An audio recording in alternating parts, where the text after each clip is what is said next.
12 years, 10 days. Nomination be favorably reported to the floor. Next up is the consideration of S 3538, the Earn It Act of 2022.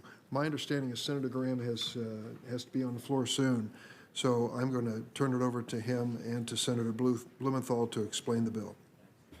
Thank you, Mr. Chairman. We have taken this up before. The committee passed it unanimously. We've been working with Senator Lee for some concerns he has, and I want to just say to anybody and everybody listening, Senator Lee has been great to work with. There's never been a doubt about his desire to protect young people from having their images continuously shown, the sexual abuse that happened to them that was recorded in different forms, repeatedly shown on the internet for all of their lives. He's against that.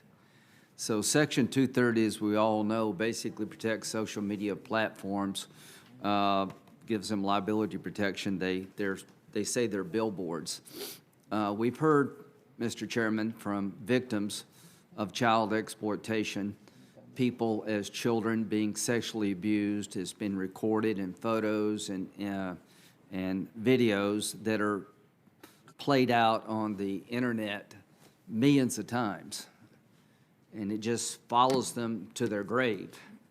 And so what we're saying here is, when it comes to Section 230, we're going to have an exemption regarding 2 federal statutes that make it a crime to knowingly pass on sexually graphic material regarding children. So an internet social media company would be put on notice that they need to regulate this, but in terms of prosecution, they would have to knowingly engage in allowing the behavior to continue on their platforms. I think 49 states have laws regarding this subject matter. Senator Lee, we will continue to work with you to make sure that we don't do anything to put states in a bad spot or to capture the innocent. But I think the committee has spoken with one voice. I want to thank Senator Blumenthal, thank every member of this committee. It took a while to get over the hearing. Senator Feinstein and I talked about it. The examples of people having children, mothers, fathers of children that were sexually abused, and the abuse was captured in video and sometimes photos, that continues forever. And our goal is to tell the social media companies, get involved and stop this crap. Yeah. And if you don't take responsibility for what's on your platform, then Section 230 will not be there for you. And it's never going to end until we change the game. And this bill changes the game.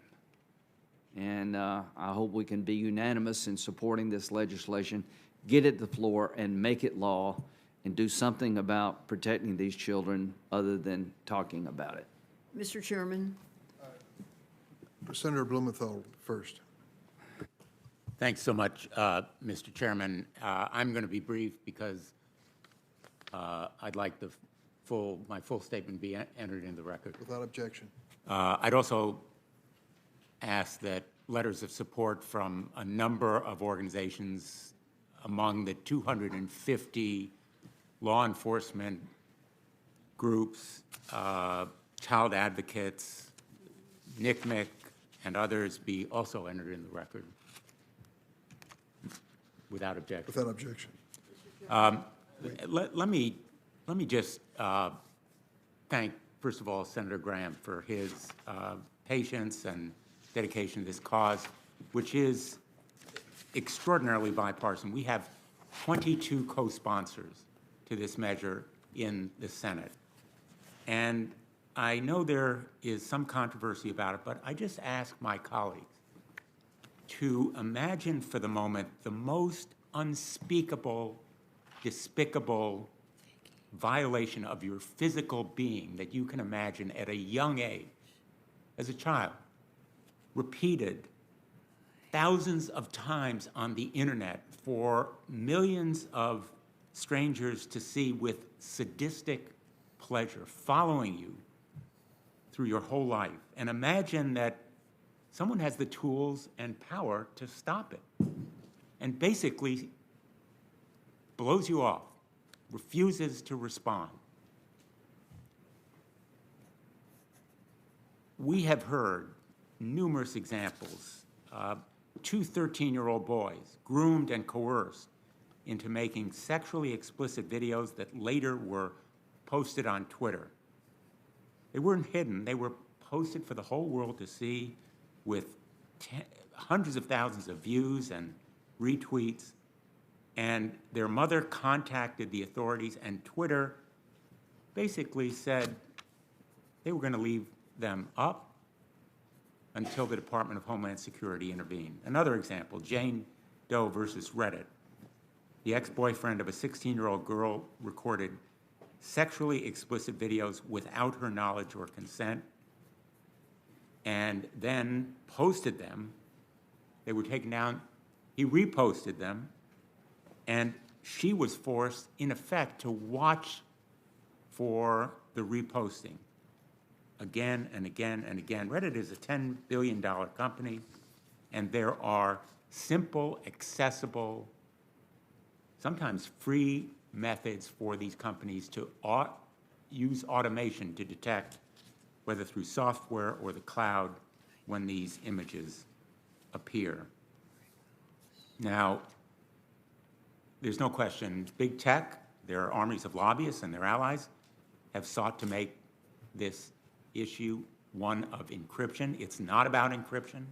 That is a gigantic red herring. This issue is not about free speech. Rape is not free speech.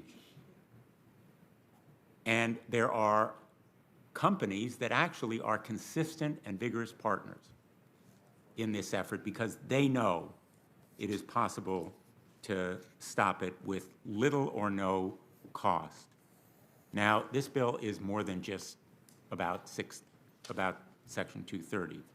The Internet Act will stop exploitation before it starts by expanding mandatory reporting to include the enticement and trafficking of children. It will, second, assist prosecutors and law enforcement by doubling the time that tech companies are legally required to preserve evidence of exploitation. It helps law enforcement more quickly recover sexually exploited children and remove them from harm. It fosters the next generation of technologies to stop exploitation.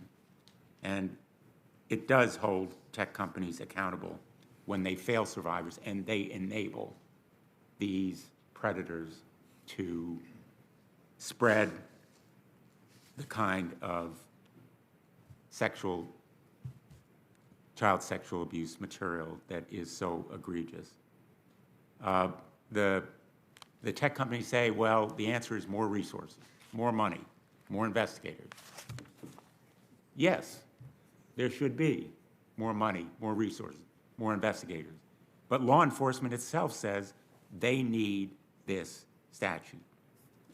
There are 250 child advocacy organizations, law enforcement organizations, such as the National Association of Police Organizations, Major Cities Police Chiefs Association, the National Center for Missing and Exploited Children has helped lead this effort.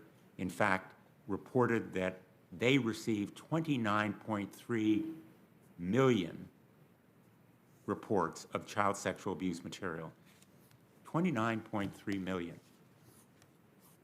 29.3 million faces, voices, individual children coerced into this kind of activity, their images forever on the internet.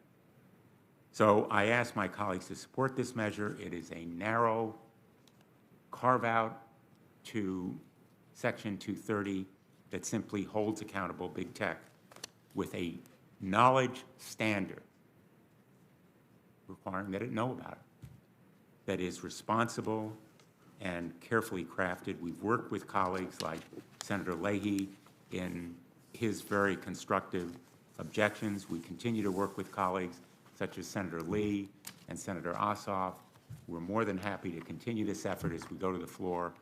I ask my colleagues to support this measure. I have several members who've sought recognition, Senator Feinstein and Senator Coons. But before I recognize them, I'd like to ask either Senator Blumenthal or Graham for clarification. I'm a co-sponsor. I don't disagree with anything you've said. But as a result of this change in Section 230, would these tech companies have a duty to reasonably inspect material that is being published on their websites to determine whether it is in violation of this legislation which we're considering? There's no express duty in the statute, but if they have knowledge of it, they can be held accountable. Mr. Chairman, you bring up should they have a duty? That's a different discussion for a different day. But right now, all we're saying is there are laws on the books that make it a crime to knowingly pass along sexually explicit material regarding minors. It happens every day, millions of times each day on social media platforms. When they're informed, we hope they will act responsibly. But maybe the committee will consider a separate course of action to say you have an affirmative duty. That's not in this bill, but it may be in my next bill. Thank you for bringing it up. Well, it raises a question. If we are establishing civil liability, it is usually a breach of some duty that leads to that liability. And so is there some refuge for Facebook and Twitter to say, we just never look. We don't know what's being published? This is a criminal statute. This is not civil liability. It's civil as well, I believe. Yeah, well. Is it not? Mr. Chairman, there is a duty that can be violated and that would give rise to civil liability, which is the knowing spread, if it's reported to them. The two examples I've given, one involving Twitter, the other involving Reddit, where they were clearly informed and essentially refused to act responsibly. So the case that you've described of the young woman who was being exploited and things were being posted and then reposted, in that circumstance, they clearly had knowledge if it's being reposted and there's already been an objection to it. The question is whether they have an obligation, I'm asking whether they have an obligation at the outset for those things that are submitted and published online to review them before they allow their tech companies to be a platform for that publication. There is no express duty for them to undertake that kind of review. In my view, of course, there is a moral responsibility here, and I'm happy to work with the chairman on a statute that Senator Graham has said maybe is for another day.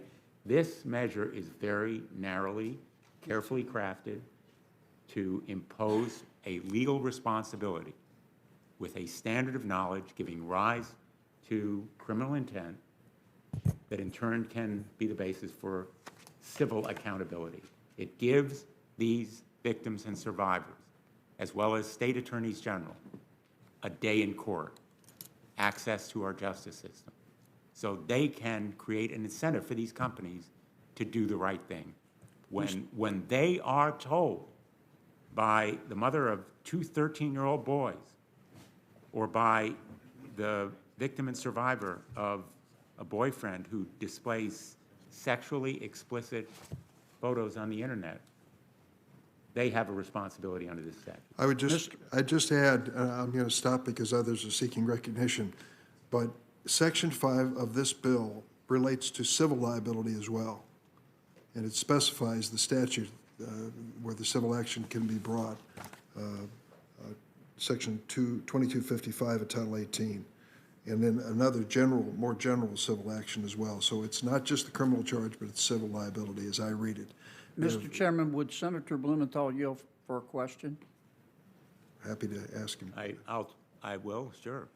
Senator, I want to be sure I understand what you're saying. You're saying in the instances you cited that the people being exploited, or in the case of a minor, their parents, contacted Twitter and Reddit and said, look at the look at the pictures, look at the photographs. And Twitter and Reddit did, and then did nothing. Is that what you're saying? Yes. Thank you. Senator Feinstein, Coons, and Lee, and Cruz, and Blackburn. You're recognized. Senator Feinstein. This, I think, is really important, and I want to really congratulate the authors. I didn't know that there was a blanket immunity in this area of the law. And so what we have is a growing problem of sexual abuse of minors on the internet. And this bill takes a targeted approach by removing that blanket immunity under Section 230 for violations of law related to online child sexual abuse. It seems to me that this is pretty direct and pretty real, and I want to congratulate Senators Blumenthal and Graham, and I really don't understand any opposition to it because it's the most direct, simplest solution. Take away the blanket immunity. Do I want to get into this? No. Okay. Thank you, Senator. Senator Coons. Senator Coons stepped out for a moment. Senator Lee. Thank you very much, Mr. Chairman. I do want to thank Senator Graham and Senator Blumenthal for their efforts to combat child sexual abuse material. This material is a scourge to society in any format, and it's proven especially virulent and difficult to combat online. And I know that every single member of this committee, myself included, we're all united in our desire to eliminate it. And they've worked hard, faithfully, in this Congress and in the last to do that. Now, in the last Congress, Senators Graham and Blumenthal effectively addressed many of the concerns that had previously been raised with the legislation before we marked up the Earn It Act. I subsequently voted for the legislation while reserving my right to continue to refine it once it left the committee, and with some assurance from the sponsors and from Senator Graham, who was the chairman, I believe, at the time, that they'd continue to work with me in good faith to address some of the lingering issues. It is important, not in spite of, but specifically because of, the fact that we all support this. It's important to get it right. It's important when we act to make sure that we know what we're enacting. Particularly with something that's this popular and as to which there's this much support and this much passionate support. We have a duty to those we represent. We have a duty to the American people and to our legal system to make sure that we understand what it is that we're enacting. And I want to highlight a couple of things that I've identified and that I continue to want to make sure that we understand completely before we act. Because I think we're very close. I don't think we're quite there yet, but I think we're very close, and I think this is something we can move out of committee today. But I do think we need to have a plan to address a couple of things. It's unfortunate, by the way, that we can't a trend seems to be developing, particularly with some things that are popular and as to which there's a fair amount of emotion, that we seem to have fallen out of the practice recently in the committee of welcoming efforts to improve legislation at markup. There were some unfortunate things said by offices of members of this committee over the last 24 hours that have falsely sent the signal that there are some members of this committee who don't support the legislation or that are wanting to tank it for one reason or another. That is unfortunate.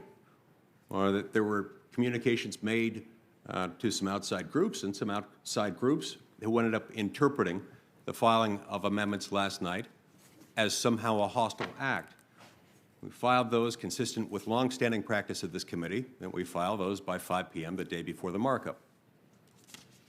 And I mean, this is the place where that happens. It's at markup when we improve any latent, lingering misunderstandings, we clarify things, we make modifications to it. I want to cover a couple of issues where I have concerns. First, I've got some concerns with the encryption component of the bill, and wish that this version fully reflected the compromise reached by the committee in the last Congress in response to changes that were requested by Senator Leahy. The reason I raise that is because I'm a little concerned that the current language inadvertently mandates interactive computer services to do for the government what the government itself is prohibited from doing, which is engaging in sort of the open-ended policing, the accessing and then reporting of private and protected data without the protections of the law. I've got an amendment that would restore the Leahy language, which I think struck an appropriate compromise here, and that's an amendment that passed this committee by unanimous consent in the last Congress.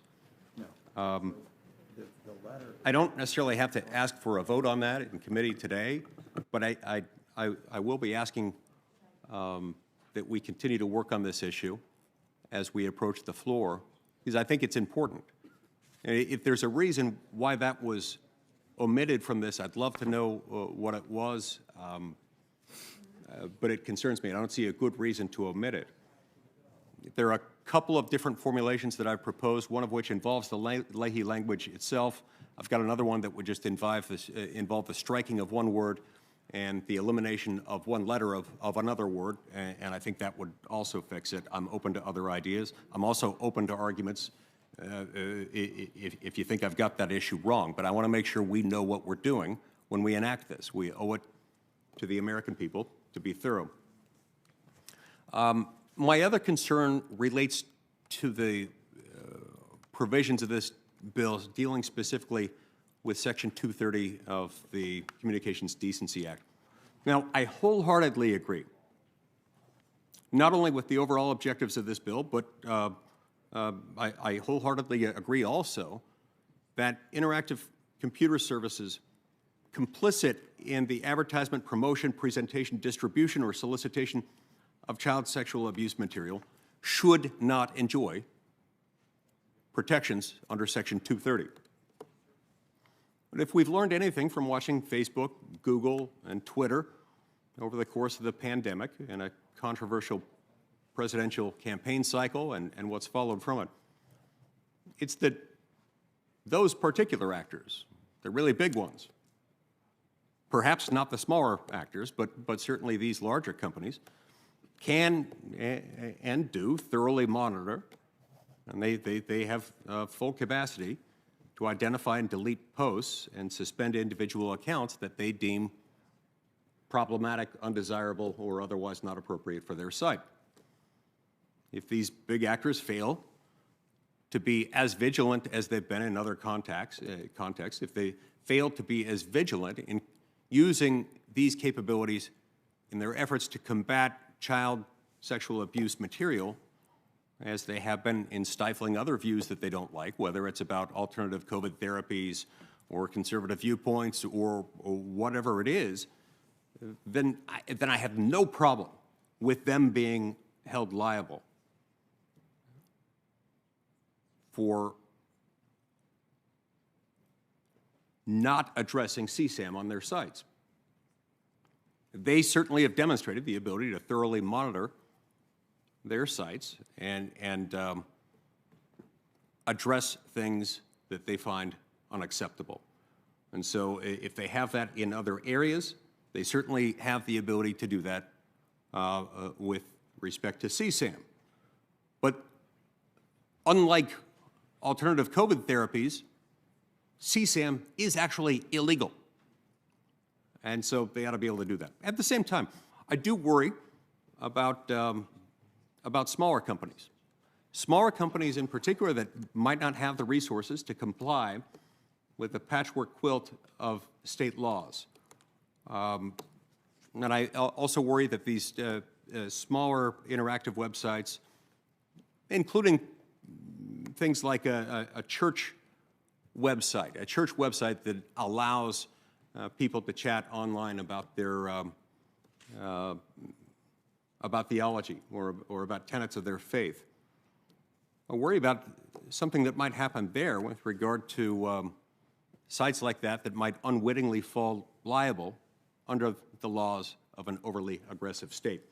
Now, to be clear what I'm talking about, if you turn to Section 5, I'm talking about Section 5B and Section 5C. You'll find this on page 15.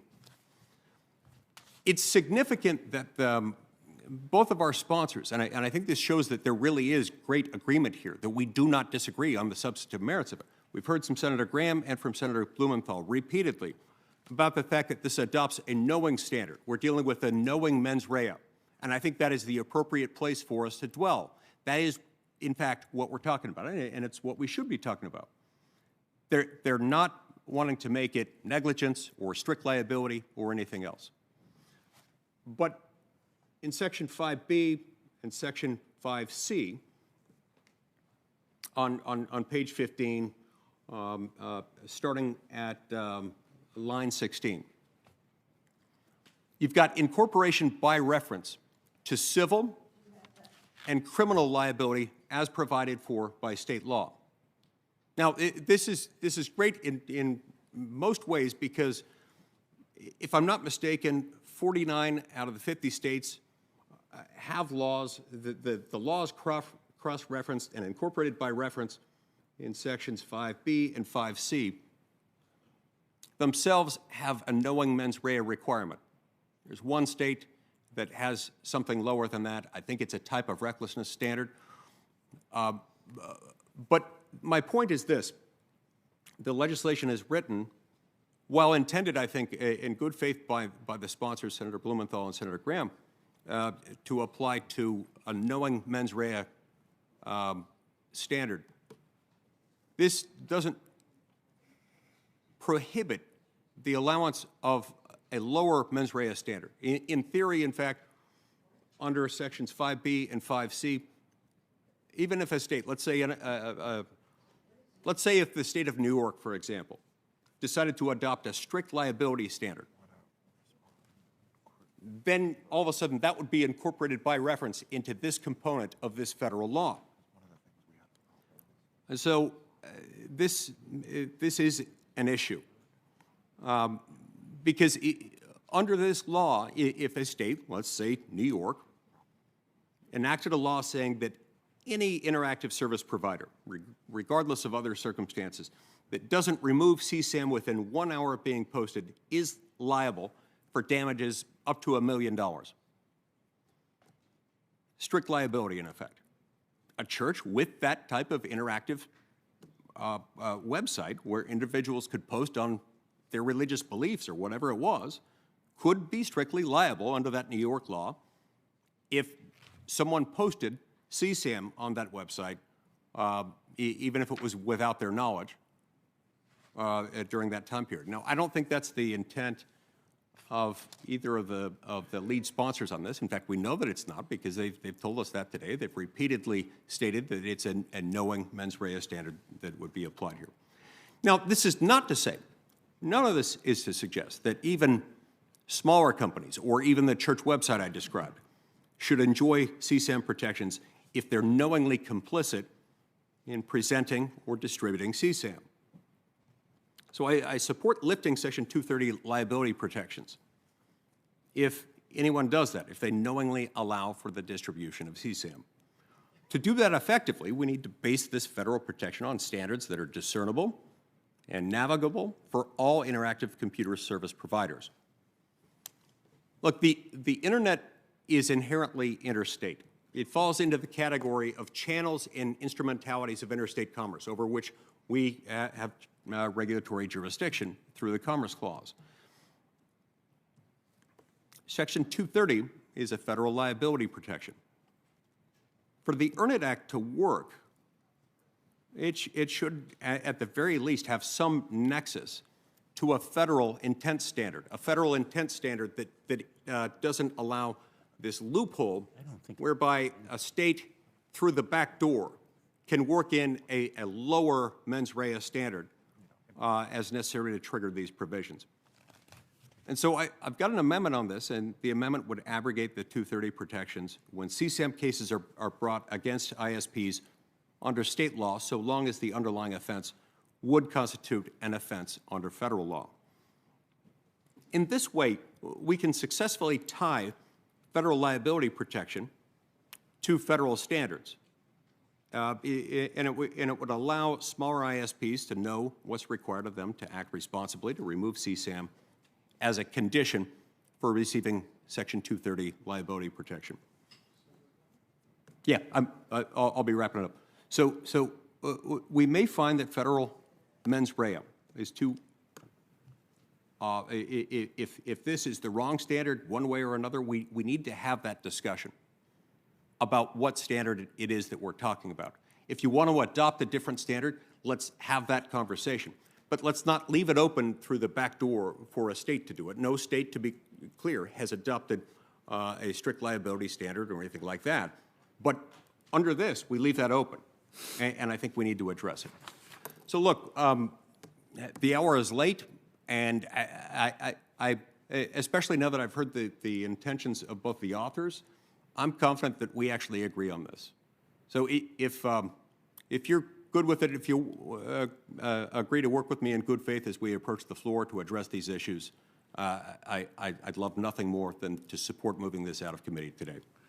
Senator Lee, let me just say two things. First, if you ever want to offer an amendment, you are welcome to do so, as any member of the committee would be. I have done my level best to open that opportunity and not close it to either side of the aisle. So that is your right. Secondly, when you say all but one state, which you've referred to in mens rea, the one state is my state, Illinois, and they have established a standard, a mens rea standard of knew or should have known. So they've gone beyond the strict knowledge standard to a responsibility of having to learn the situation. That's why I asked the question of Senator Blumenthal. Senator, did you want to speak? Yeah, I'll just respond really briefly. As the senator knows, the treatment of encryption in this statute is the result of hours, days of consultation involving the very wise and significant counsel from Senator Leahy, who offered the original encryption amendment and said at the time that his amendment would not prevent tech companies from being held liable, quote, for doing anything illegal, for doing anything that would give rise to liability today, for using encryption to further illegal activity. That's the key distinction here. Doesn't prohibit use of encryption, doesn't create liability for using encryption, but the misuse of encryption to further illegal activity is what gives rise to liability here. That's the very simple answer, and I'm happy to continue the conversation that we've engaged in so far. And on the issue of different standards, possibly in different states, you're absolutely right, Senator Lee. 49 states use the knowledge standard. One uses a recklessness standard. Happens to be that state is Illinois. Other states may wish to follow Illinois. And as Justice Brandeis said, states are the laboratories of democracy. One of the most often quoted, I think, Supreme Court comments in history.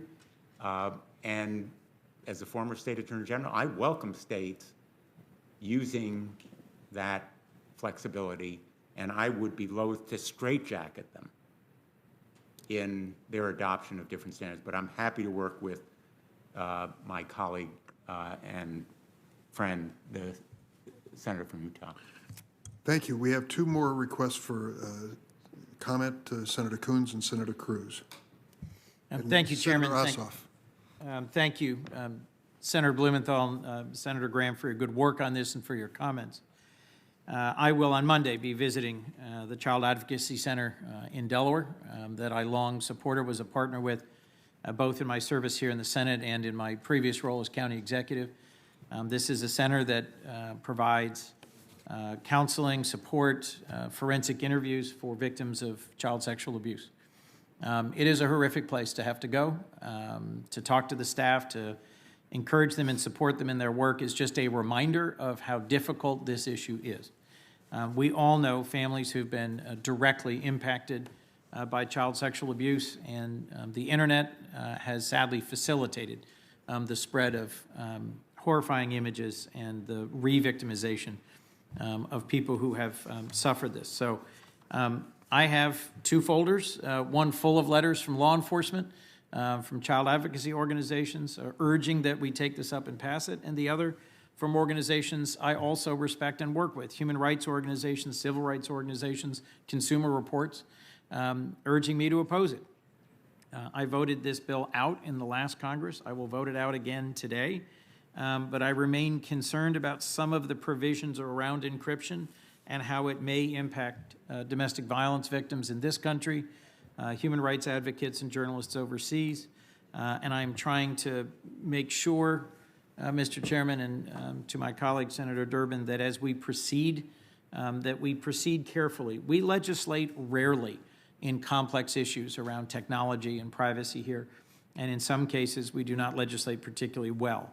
I am hopeful that this will send a strong signal that technology companies that are already doing a fair amount to try and combat child sexual abuse material on their platforms need to do more.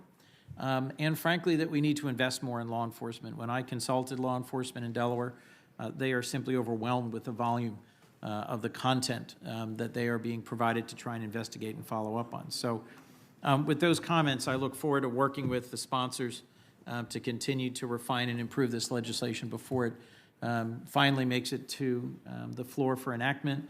But I will vote in support of this legislation getting out of the committee today.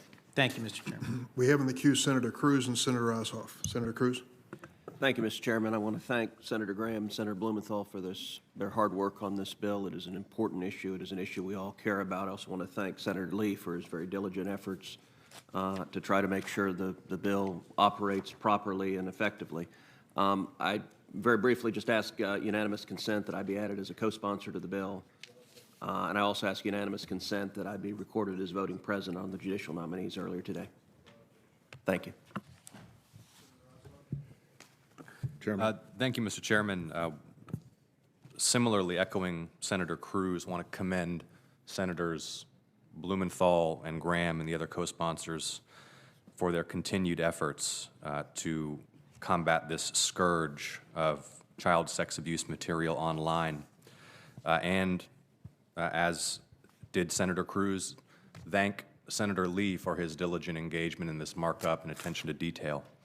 And as this discussion continues and the issues raised by Senators Lee and Coons are addressed in the discussions that will unfold as this legislation proceeds toward the floor, I'd like, Mr. Chairman, to enter into the record to ensure that we're fully informed by all those who have made suggestions with respect to this legislation, letters from or co-signed by the following organizations, including the Center for Democracy and Technology, the Electronic Frontier Foundation, the Human Rights Campaign, the Mozilla Foundation, the Society of Professional Journalists, and the Wikimedia Foundation.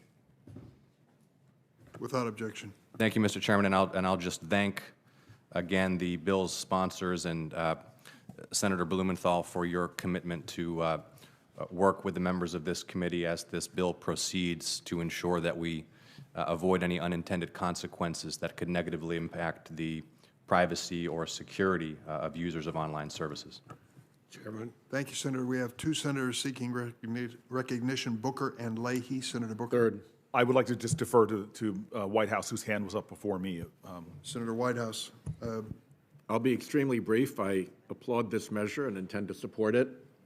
But I think it would be useful for this committee to take a broader look at the merits and demerits of Section 230 entirely. The internet and the big platforms have gone through radical transformations since the section was first put into place, and I think it's a conversation well worth having. Thank you. We have Senator Leahy and then Senator Klobuchar. Thank you very, very much. And I've worked closely on a lot of these encryption matters with Senator Lee and others here, Senator Blumenthal. He knows my former chief counsel, Mr. Pendle, worked hard on this. There's we negotiated some language on encryption, which is included in the act, about going against sexual abuse material, not ending encryption services, which protect privacy and data security. I think the updated language does that.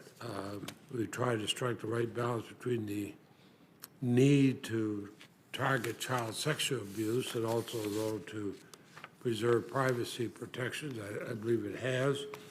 I know there's going to be further work as we're going through, but I commend the senators on both sides of the aisle who worked so hard in this. And Senator Blumenthal, you've been extraordinary in the amount of work you've done on it. And as Senator Coons pointed out, you can get letters for and against, but we know this is a very, very important subject, and I think it's workable. Senator Lee and I have discussed it even again late last night, and Senator Ossoff and I, and it can be done. Senators Klobuchar and Padilla. Senator Booker, did you? Yes, I'd like to go at some point, but the updiced people who have far more seniority Oh, my goodness. should certainly go first. Speaking from the up dais, thank you, Chairman Durbin. Thank you, Senator Booker. I just wanted to commend, of course, Senator Blumenthal and Senator Graham for their incredible work on this and sharing some of the sentiment that Senator Whitehouse just raised about, in addition to moving forward with this and some of the other work we've done on human trafficking in Section 230, is really looking at it as a whole. And I wasn't in this space a few years ago, but as I have encountered working with Senator Lee on the venue bill, where he's worked so hard leading that bill, and the resistance that we got on that from the companies to simply allow the state attorney generals to be able to keep their cases in their own states and not be delayed, or the work that and the resistance we got from the companies of even doing that. Senator Grassley and I, the work that we did on the are doing on the self-preferencing anti-discrimination bill. Just one thing after another, you make a change, then another one, and they just are basically resisting any attempt to make a fair and even playing field on the internet. You look at the work that Senator Blumenthal and Senator Blackburn did, and I was happy to be the original co-sponsor with them on the App Store. Again, resistance. You look at the work that Senator Kennedy and I have done on the journalism bill. Every step of the way, regardless of differences on this committee, there's one thing in common with all these efforts, even if we don't agree on them, and that is just a resistance to this. And that's why I am very pleased with Senator Whitehouse's remarks to look at Section 230, because at some point, you know, you can't resist any effort in this huge part of the economy where there have been people hurt in so many different ways and small businesses hurt of any kind of rules of the road, and yet they hold up this immunity. So it's time to look at it, and I commend my colleagues for their work. Going down dais, Senator Booker and then Senator Padilla. Very far down. Thank you very much, sir. I just want to again thank the sponsors of this bill. This is a moral urgency that we, as a Senate, take an action to a grave and, as Senator Coons described, wretched problem within our country. I just want to just sort of, in honor of the time, just affiliate myself a bit with the concerns that were expressed by Coons and Ossoff and Lee, and let the sponsors of the bill, I know I would really like to work with them to see if we can find as best of balance as possible on some of the concerns that the civil rights community and, that the human rights community and privacy rights communities have. But thank you. Thanks, Senator Booker. Senator Padilla. Thank you, Mr. Chair. I'll too try to be brief and add on to comments expressed by Senator Booker, Senator Ossoff, Lee, and others. I want to thank the leaders of this legislation. I also want to thank the survivors and child safety organizations that have reached out to my office to shed light on the clearly inadequate responses of both tech companies and law enforcement to address the crime of child sexual abuse. We should be investing more in protecting our children, in helping victims recover after unspeakable traumas, and holding the perpetrators and enablers of their abuse accountable. The tech industry certainly has the resources and capabilities to invest more in keeping our children safe online. And I fear that without the presence of this legislation, the companies might not be doing as much as they're doing on this front, but we clearly need to do more. I also think it's important to note, as Senator Ossoff has raised, that dozens of human rights organizations have expressed significant concerns with the bill as written. They warn that the bill could result in the overbroad censorship of lawful speech and activity in a manner that will disproportionately burden diverse communities, particularly the LGBTQ community. They've also raised concerns that the bill could actually jeopardize public safety by disincentivizing companies from offering end-to-end encryption and other privacy and security technologies. So I just urge the sponsors to work with these organizations and human rights groups to address the concerns before the bill reaches the floor. Again, thank you to Senator Blumenthal for his work on this important issue. Thank you, Mr. Chair. Thank you. If no one else seeks recognition, we'll vote on final passage on favorably reporting S35. Chairman, if I could just make one final comment here. Certainly. Very quickly, I want to second the remarks made by Senators Whitehouse and Klobuchar. Very pertinent and important that this approach is very narrowly targeted. We're carving out an exception, but I hope we will review Section 230 as a whole and the immunity, the broad immunity, and now arguably very unnecessary immunity that we give to big tech.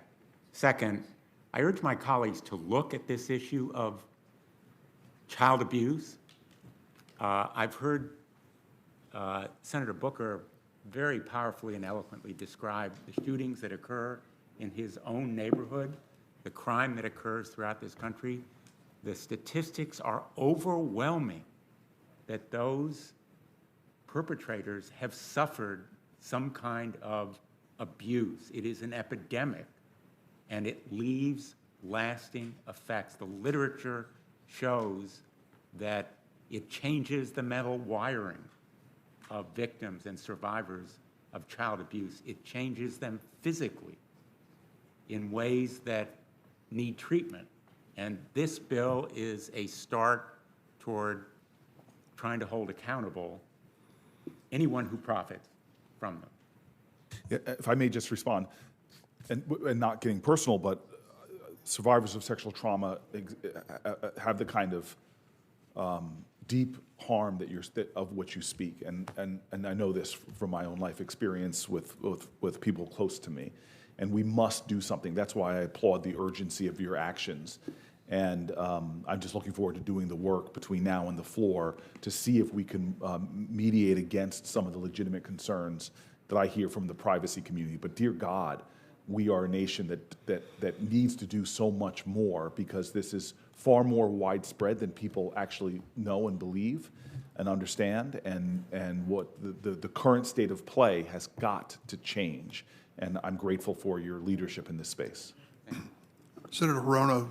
Mr. Chairman, very briefly, there is bipartisan concern about Section 230 immunity, so I appreciate the extensive discussion we've had regarding this bill and the various carve-outs that we've been contemplating. And so I hope that this committee will be open to addressing other instances where Section 230 immunity should not apply. For example, if one's civil rights are violated, or if there's a wrongful death that can be shown.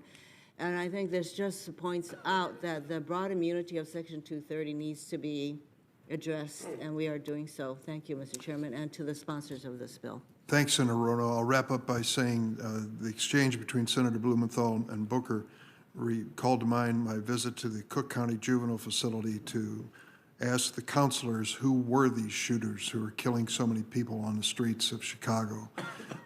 They said, well, they display about every possible challenge and mental illness, but there's one thing they have in common. Over 90% of them have been victims of trauma. And of course, that refers to adverse childhood experiences which go beyond physical trauma. So I couldn't agree with you more. We wonder how kids can come to the earth in the usual way and turn out to be killers by the time they've reached the age of 10 or 11. And sadly, we know what the background is. They've been exposed to things which many of us, thank God, have never had to face. But they are, many of them, salvageable and redeemable if we put in the effort and identify their concerns. I'm going to try to move to the passage of these two bills at this point. On favorably reporting 3538, the Earn It Act of 2022. All those in favor say aye. Aye. Opposed, no. The majority of the members present having voted in the affirmative, the ayes have it. The bill will be favorably reported to the floor. Next is S 3103, co-sponsored by myself, Senator Blackburn, and many others, to provide greater access to justice for child sex abuse victims by eliminating the statute of limitations for the federal civil remedy. The hearing we had with Olympic athletes is still being talked about, where we heard about Dr. Nasser, who for decades was abusing these children. There is no statute of limitation for federal criminal prosecution of child sex abusers while the victim is alive, but statutes limitations remain an obstacle for many survivors. Recently, a study by Child USA of the survivors of abuse in Boy Scouts of America found that 51% of the survivors disclosed their abuse after they'd reached the age of 50. This is trying to remedy the situation by extending the statute of limitations, I should say waiving the statute of limitations under these circumstances. Is there any discussion of this bill? If not, we'll vote on final passage. On favorably reporting S 3103, eliminating limits to justice for child sex abuse victims. Those in favor say aye. Aye. Those opposed, no. Majority of members present having voted in the affirmative, the ayes have it. The bill will be favorably reported.